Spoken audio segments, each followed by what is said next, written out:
छत्तीसगढ़ के सुप्रसिद्ध हास्य कलाकार दुजे निषाद ढोल जी का धमाकेदार कॉमेडी सॉन्ग बहुत जल्द SA म्यूजिक यूट्यूब चैनल में आने वाला है, तो देखना ना भूलें।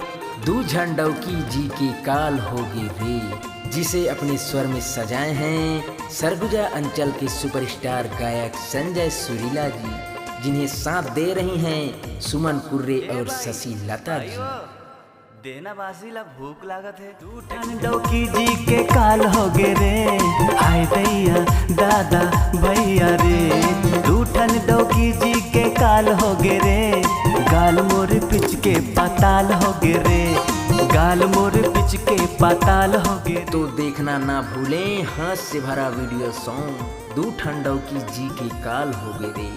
और नए नए ऑडियो वीडियो सॉन्ग सुनने या देखने के लिए हमारे YouTube चैनल SA म्यूजिक तुल्हीवान को सब्सक्राइब करें, शेयर करें, लाइक करें और बेल आइकन के बटन को क्लिक करें।